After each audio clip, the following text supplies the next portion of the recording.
How many games are the Seminoles going to win this season? Do me a favor and comment right now, 1 through 12, how many you think the Noles get? Where are the trap games? Which games are for sure wins? Let's go through it and talk about it right now. This conversation with Richie is brought to you by BetUS. More about them later. All right, Richie, I've got the schedule pulled up in front of me. Let's talk through it. Did you predict us to go 12-0 last year? I did have a 12-0, yes. I think I had 11-1. I think I had I don't remember. I think it was the loss at Clemson. I think I said I need to see us beat Clemson before I pick us to do it. So actually, no, I had us losing at Pitt, so I had 11-1. Oh, yeah. At least I picked us to lose at Clemson. That Pitt game, though, it did get a little dicey. I mean, you had no Keon, no Johnny. It's okay. Jakai had to kind of go off for us. And Morlock had a nice game. So, yeah. All right, let's get after it. Georgia Tech, week 0. I know you're going to pick the Noles here, but what's your concern level? Opening week in Dublin, although it's in Dublin for them too. So everybody's like, oh, you don't know how. Well, I mean, Georgia Tech's got to travel too. They're an hour closer on the flight. But what's your concern level? What 1% to 100%? What's your concern level, and how do you see this going down? I'd say 55% maybe. I think it's a game Florida State should win. I think he is a very good coach. I think they have a solid roster. Their running back is very good, but I think it's a game Florida State should win. Just being the first game of the season, it goes back to 2 years ago. We talked about Florida State versus LSU. And I really liked Florida State because it was Brian Kelly's first game at LSU. And, it was a new team, and I loved playing them in the first game rather than, in week 8. So I do think there's a little concern for me as far as that goes. But it's a game I'm confident in, and I am taking Florida State to start the season 1-0. Yeah, I feel pretty good about this. I actually did a video with a Georgia Tech beat writer that will come out this week over on the national channel, just talking about their team and their expectations this year. And we'll obviously do a full preview. Actually, I don't know how or when we're going to do that, right. based on being in Ireland, but we will figure that out. May have to tape it before we go, but yeah, I feel pretty good about Florida State and Georgia Tech's matchup. I offensively, they are a team that can put some points up. I think they really like Haynes King. I think that, it would not surprise me if they got up to, 20-ish points, 24. But their defense is pretty atrocious, and it would surprise me pretty heavily if we couldn't get up in the 30s on Georgia Tech. Now, maybe it's lower scoring. Maybe it's 27-17 because of just because of weather and different things, this, that, and the other. But I feel really good about the Noles being able to get and put some points up on Georgia Tech and have a lot of success. I don't know that I'd be shocked, but I'd be pretty heavily surprised if we didn't win this game. So, 1-0. Yeah. I feel really good about this one. So, week 2, Boston College, 9 days later on Labor Day in Doak. I'll go first here. I feel really good about this one, right? Even if you were to somehow stumble and stub your toe against Georgia Tech, I just don't foresee a situation where you lose to Boston College. It's again, their first game. You've had the tune-up game against Georgia Tech. They're one of the worst teams in the ACC. I know how last year's game went down. I think that'll be fresh in people's minds. A lot of people forget that we were up, 20 points or more in that game, 17, and dropped a 3rd and 7 across the middle for a 25-yard gain. And if that hadn't happened, I think we would have been up at the 50. And if you convert there, you're driving, you probably don't even get it close. Obviously that drop and then a long punt return, they get back in the game. Castellanos made a couple of plays, but you were very close to running away with that thing. And so, I like the Noles to win here and probably win big. Yeah, when you look back at last season, the worst game Florida State played all year, in my opinion, was Boston College, and he still won the game. And that was away from home. You're getting him in Tallahassee this year. I just think that's the game that Florida State is going to win. And I think the early spreads I've seen of us favored by 20.5. I would take us to cover that, honestly. I just don't think this is a team that physically can come onto the field and compete with Florida State. I think Florida State is just so overpowering to a team like this year's Boston College team. You know, yeah, it's going to be annoying with the quarterback who can just run all over the place. But I trust Adam Fuller, like, you know, last season, especially the final, you know, 4 or 5 games, you know, he showed me he is truly an elite defensive coordinator in this country. I think you have the edge up front in your front four. You know, I'd like to see more from the linebackers, and maybe we will. But then the back half of the defense is also elite. I just think Florida State is going to win this game. And I think it's a game that guys like DJU, Roydell Williams, you know, DJ Lundy, Pat Payton, Josh Farmer, they're all going to be sitting in ball caps in the fourth quarter.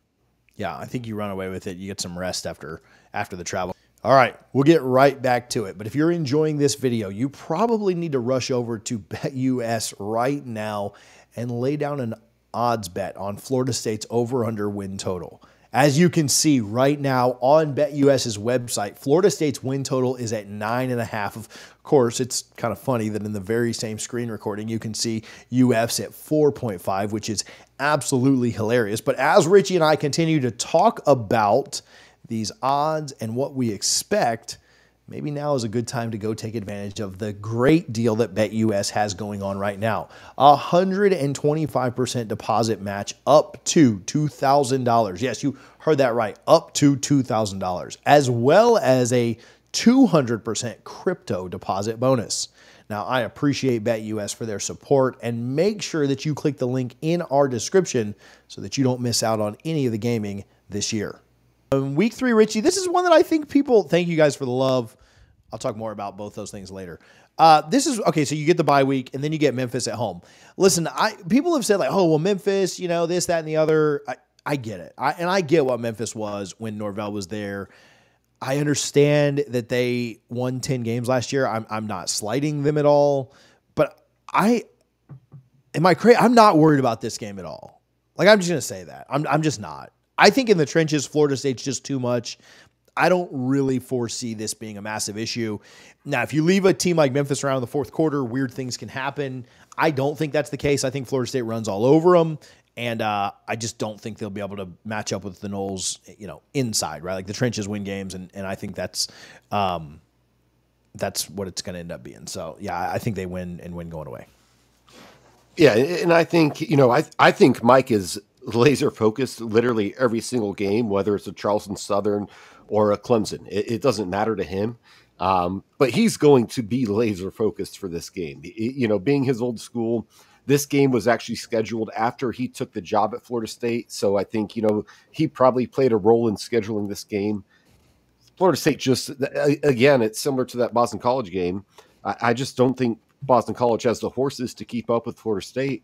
And I think it may not be a runaway. It may be a little closer. You know, being a noon kickoff, you know, I'm not sure how much I like that. You know, a noon kick in Doak with 50,000 people, you know, it's not the most intimidating environment, but I do think it will be a home field advantage for Florida State. But I think it's a game Florida State wins. And, you know, maybe the first half, you go to halftime, you might be a little uncomfortable. But by the 5-minute mark in the fourth quarter, I think you feel very comfortable and Florida State wins this game. So I have us at 3-0 through the first 3 games, TJ. Okay, so we're the same there, 3-0 on each. Then you get to the Cal game. Listen, Cal's got a really good running back who might be one of the better running backs in the conference. It's really about all they got. I don't see them making this East Coast trip very well. Welcome to the ACC. You should have never been added. The Noles win this by about the same as they do against Memphis. I think we do a really good job of shutting down the run this year. I think a defensive line is really good and is not going to allow the offensive line to open up holes. Maybe this is close after a quarter, and then I think Florida State kind of salts it away. 4-0. Yeah, ask any amateur gambler when a team like, you know, the 49ers go to Tampa Bay or to Carolina or, you know, any team from the West Coast, when they come to the East Coast game, you hammer that East Coast team, no matter what the spread is. Jet lag is a very real thing. I'm not looking forward to that when I go to Ireland. But I do not think Cal will have much of a test to put up against Florida State. 4-0. The cure for jet lag in Ireland is just more Guinness, so you'll be fine. All right, here's where it maybe does get tricky, and I don't really think that this is much of a trap game because I think they will take it so seriously. A trap game to me is more of like when a team is like unexpectedly good. Like if Cal goes into that game, which I don't know who Cal has before us, but Cal plays UC Davis at Auburn and then San Diego. If they've somehow like upset Auburn and they're 3-0, which I expect them to win at least one, if not two of the other games. But if they're 3-0, then Cal, I think, becomes a trap. I don't think SMU is going to be a trap game because I do think Florida State's going to take SMU pretty seriously. I think Rhett Lashley might be the best offensive coach outside of Norvell on the schedule. So I think this is going to be a shootout. We were around Lashley a little bit up at Media Days, and I thought he was fantastic to listen to. I thought he was really genuine and down to earth, just kind of seemed like a good guy. Glad he got away from Miami. Hope he doesn't end up in Gainesville once they fire Napier. But I don't consider this a trap. I don't think this is going to be a trap. Like the Florida State's going to be like tricked into, oh my God, I didn't know SMU was good. But I do think it's tough. Now, I do think there's going to be a large contingent of noles. It's not a very, I think it's like a 20,000 person stadium. It's not like a super intimidating environment or anything like that. I think Florida State wins here. I wouldn't be surprised if it's close. I wouldn't be surprised if this is like a 7-point win and a game where, you're never really in doubt, but it's never, you've never like salted it away or anything. So I've got the Noles winning at SMU. I mean, I think they start 5-0, but this is the toughest of the first 4 or 5. Sorry. This game gives me a ton of pause. SMU is extremely talented. They are very invested. You don't come to the ACC taking $0 for the first year or two without a serious investment. They are all in on their football program. They have a lot of really good players. I think Lashley, maybe outside of Norvell, it might be the best coach in the conference. People say Dabo, but Dabo's refused to adapt. I think that's knocked him down a few tiers. I think Florida State starts the season 4-1, and I think we trip up in Dallas. Ooh, so you got the first loss there. Clemson coming. So I'm 5-0. I might pull a Richie here and have to just like find a game at the end to call us, or maybe just predict 12-0. Who cares? First loss in Dallas for Richie. I'm still riding undefeated. But then Florida State comes home, and it's the DJ Uiagalelei revenge game.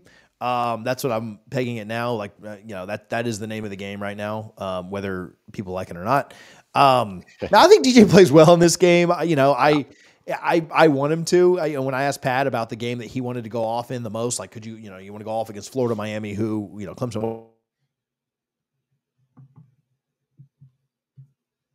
team after a stupid exhibition match at the end of the year. But him saying that about a guy who's only been his teammate for like 6 or 8 months was pretty impressive to me. He was like, no, I want to go off in the Clemson game because I want to win that game for DJ. So I thought that was cool. I think Florida State will be really hyped here. I don't know how good Clemson's truly going to be. I think it'll be another close game. I don't think this is one where you run away with it by any means. I mean, they've just got too much talent for me to see us blowing them out. I think Duke was kind of a game that snuck up on them last year. I don't think that we will ever sneak up on them, right? Like there haven't been too many 2013 type matchups in this rivalry. And so, yeah, I think the Noles win this, but like close. And my confidence level is like 50%. I think they win by, give me FSU by 3.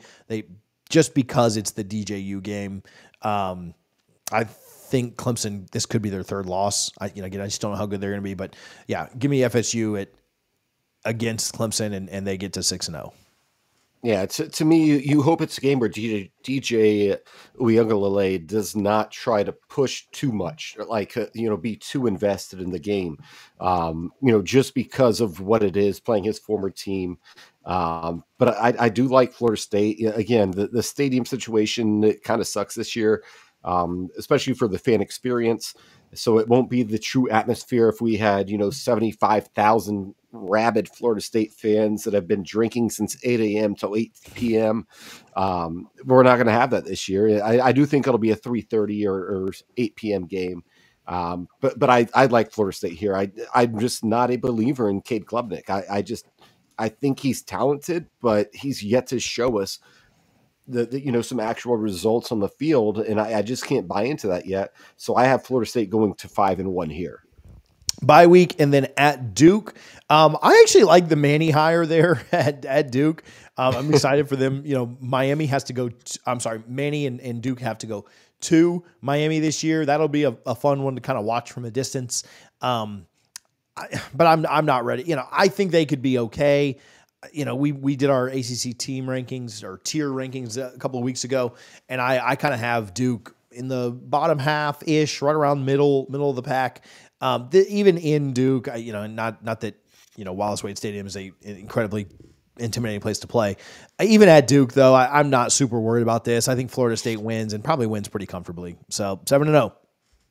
Yeah, I'm not worried about Duke at all. I think that's an easy win. Riley Leonard is now at Notre Dame. We'll talk about him in a little bit, but I'm not concerned about the Duke game at all. That's one of those ones that I would bet a lot of money on right now if we were talking money line, and I would love to see the spread, but I think Florida State wins that game easy.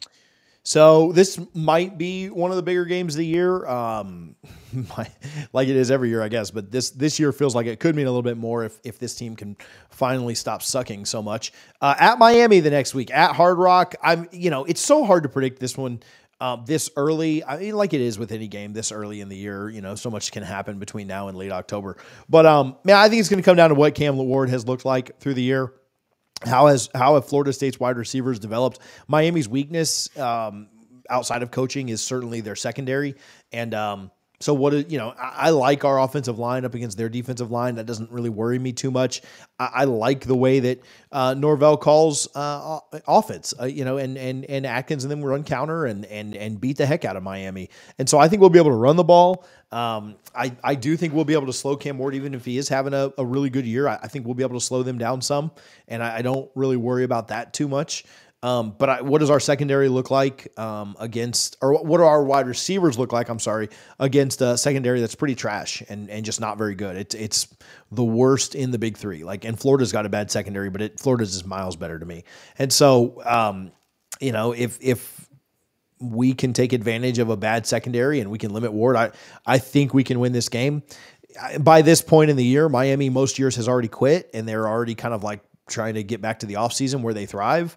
And so if they get to that point, then the Noles win going away and they win by 40 like they did a couple of years ago down there. So, I think Florida State wins this game. I think it's going to be incredibly close. It was close last year and they weren't even very good. But this is a rivalry that when one team is not, very rarely, and I know we've had a couple of them recently, but Florida State won by a lot. And then, 2 years before that, the COVID year game, Miami won by a lot. That's really rare. Even during the Willie years, the backwards pass and all that, we were right there in that game. Very rarely is this a situation where Florida State's not, the year Miami won 10 games, Florida State lost by 4. The year before it was the block at the rock. Games are usually close. Even the Jameis year, it was 21-14 at the half, right? And so they get up for it. And we'll get up for it. And so whether they've quit on the year or not, I expect it to be really close. I think coaching probably gives you a little bit of an edge here.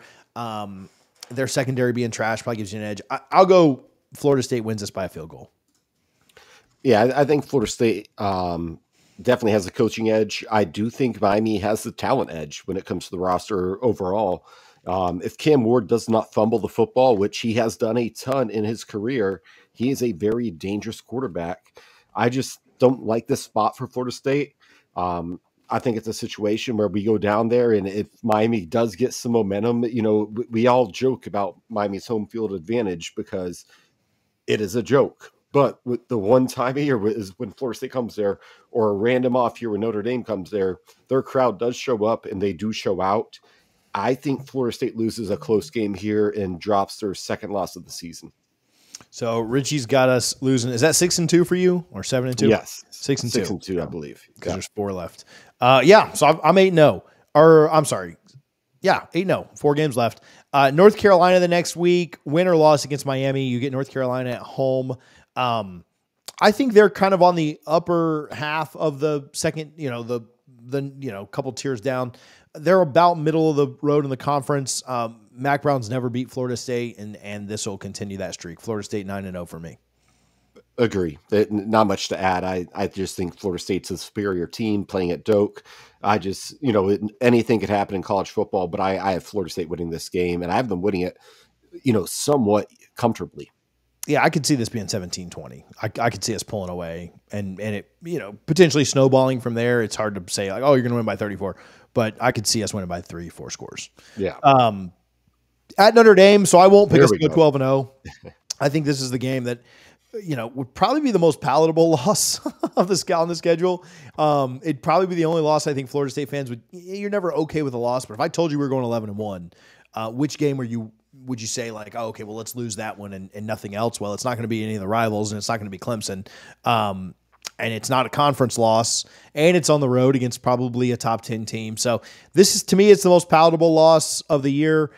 Honestly, I'm telling you, I really don't think this is a sure Notre Dame win, just like I don't think the Florida State at Miami or Florida State Clemson are sure Florida State wins. But, if I'm not going to pick us to go 12-0, I'll say that you lose at Notre Dame, which wouldn't surprise me at all, but it also wouldn't surprise me if we win. I think Riley Leonard's overrated, but I do think playing up there in the cold, I'm planning on going and being miserable. And so if you're going to that, let me know and we'll meet up. But, I can't pick us to go 12-0. I think that's a jinx. And so, especially after going 13-0 last year. So I'll pick Notre Dame to win this. I think their defense is going to be really, really good.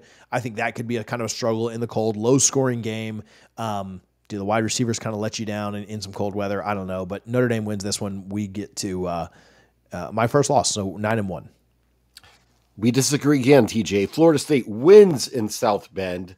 I actually feel really good about this. DJU, he played a game in South Bend once and kind of tore it up, I think 400 plus yards. He will not be fazed by that environment. I was there in 2017, I think it was, when it was like 28 degrees at kickoff. And me and my buddies, instead of, chugging beers, we were chugging hot chocolates. It can be a very tough place to play. I just think Florida State's roster is better. I think Marcus Freeman is a really good coach, but I like Mike Norvell better. And I think they will be prepared, getting at UNC the week before. And again, like I'm not sold on UNC at all. Going up to Notre Dame, it will not be an easy win. It will be tough, but I'm taking Florida State to beat Notre Dame something along the lines of 27-23. When we get to this game week, no matter what happens up until then, I'm going to pick Florida State to win. But because I didn't want to, I'll do that. Charleston Southern, easy win, and then I'll move on to Florida. Richie, I assume you have us beating Charleston Southern as well. Yeah, no point. Yeah. And then we'll go on to Florida. Yeah, I don't know if Florida will still have a coach at this point. That said, I think they'll get up for this game, just like Miami did. Florida the last 2 years should not have kept it as close as they did. Maybe if you have Jordan Travis last year, it's not as close. But I'm not going to give us Jordan Travis theoretically and not give them Graham Mertz theoretically. And their offense was okay without Mertz. They I don't think it would have put up more than 20 against us. But still, I think that Florida gets up for this game, especially if they don't have a coach. Like if they're I can see a scenario where Florida loses to Miami and then maybe beats A&M and beats Mississippi State, beats Samford, but then loses to UCF, loses to Tennessee, loses to Kentucky, and they're like, at that point, they've already got 4 or 5 losses. They know they're going to lose the next 5 games. They just fire a coach to try and get some excitement back in that room for the interim guy, have him playing for that guy. And then Florida's going to get up for it. They got up for it in 2021 when they fired Mullen. Obviously, they beat us by 7 in that game.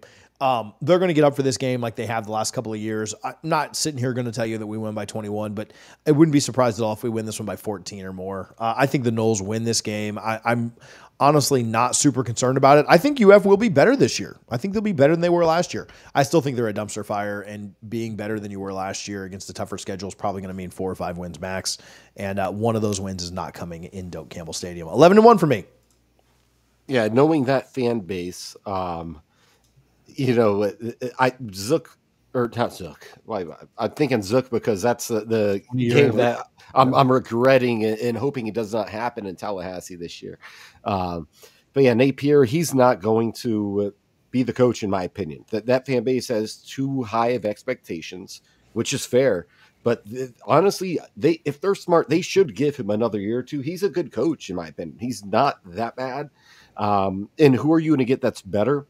The roster, in my opinion, is pretty average. I think they're going to be much better than their record is going to show, because they do have a pretty hellacious schedule, but they're not winning in Tallahassee. I have Florida State winning that game, and I have us going 10-2 and going to Charlotte against Clemson for a rematch where I think Florida State does win, which puts us in the college football playoff where we should have been last year. All right, I'm going to follow up on it real quick. Also, like if they can get I don't know, man. If they can get Lashley or Lane, I would not like that. Either one of those. If they got Lane, I would be in our online dynasty. TJ, I'm Ole Miss. I'm dropping 80 on people left and right.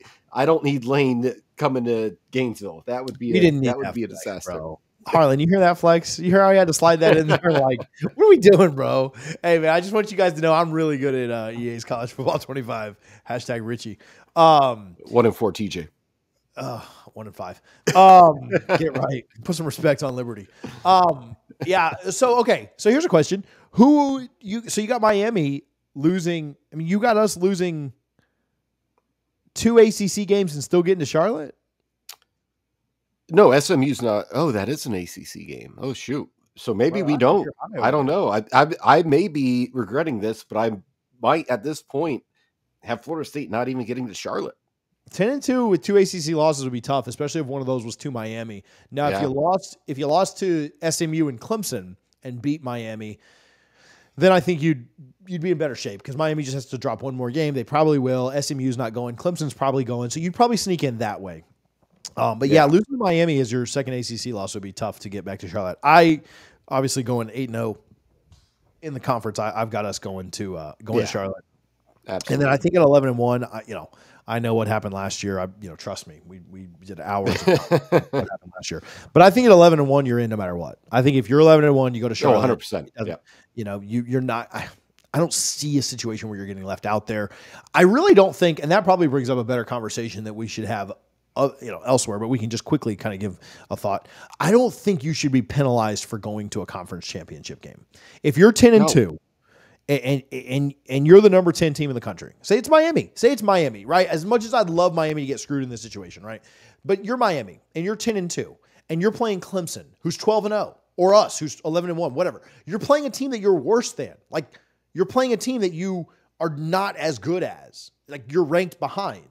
And you lose to them because you qualified to go to a conference championship? Like, is that what's going to keep you out? Like, if you're 10-2 and you're the 10th place team and Clemson's 10-2 but not in the conference championship and they're at like 13th and you lose, should you fall behind Clemson because you had to go play Florida State again? Like, of course, if it's Miami, yeah, like in that situation, I'd love for them to get screwed. But I'm just saying in general, just using 3 teams. Yeah. If that's your situation, man, that'd be a tough pill to swallow. I mean, imagine it's us, right? Like, imagine it's us. We're playing Clemson, and Miami's 10-2, and we're 10-2, but we lose because we have to go play Clemson again, and we fall 3 or 4 spots. Miami doesn't play, so they raise us a couple spots, and they get in over us. Like, I wouldn't. No, your regular season should matter. So, yeah, I hope teams aren't penalized for playing in conference championships. If they are, teams should just opt out of them, right? Like, you should just say, like, hey, no, we're good. There's no point in playing this. Like, just Clemson, that championship's yours. I mean, we never would. I understand that. But, like, if you get screwed out of the playoff one year, just, see what happens. I mean, obviously, a second year, I guess, for us. But, yeah, hopefully teams aren't penalized for playing in a conference championship is my major takeaway. All this part of this conversation is just making me angry. Thinking back to last year, 13-0 conference championship, and get completely screwed just because they had to have Alabama in, and there was no way to put Alabama in without putting Texas in, who won at Bryant-Denny Stadium. It's just insane to me. The more I think about it, I will never get over this. Rival fans are like, oh, you guys are still upset about this? Yes, bro, I will be upset about this for years to come. I'm not getting over this anytime soon. But yeah, I think Florida State, if they do go 11-1 and then lose the conference championship game, I think they still get in at that point because, with the 12-team playoff, it makes it much easier, screw Jim Phillips for we were up in Charlotte, TJ, for the first day of the ACC Media Day as a kickoff. And it was pretty funny how, he refused to take questions from anybody other than a David Hell or a Andrew Edelson or, the comfortable people. It's like a presidential press conference where you're only calling on friendly media. And that's exactly what it was, because we know Chris Neeb raised his hand at least 4 times and didn't get a question in. You know, he's not going to do any favors for Florida State, but I do think with a 12-team playoff, even at 10-2, I think you have a chance to backdoor your way in. But I do get nervous that a 9-3 SEC or Big 12 team would get in over Florida State. What do you think about that? A 9-3, say 9-3 Ole Miss or 9-3 Wisconsin over a 10. We go 10-2 and make the championship game, or miss it. Miss it. Because you're still one of the 12 best teams in the country in that point, in my opinion. Yeah, I think you're probably in. 9-3. If it comes down to 9-3 Ole Miss or 10-2 FSU, honestly, I think that what happened last year is probably going to help FSU out a little bit. It's true. Fair. I think that they'd be pretty hard pressed to not include that second team and it be Florida State. I could be wrong on that. They may just put both middle fingers up. Through y'all, we'll see you for the Alabama game next year. But yeah, I think that what happened last year would actually help FSU in that situation. Maybe I'm just a glutton for punishment, but I'd probably pick Florida State. I guess who the losses to matter. I mean, but if they're 10-2 and you're telling me they're not in the ACC championship, that means they lost to 2 ACC teams. So they got to win against Notre Dame. They got to win against either SMU, Miami, or Clemson.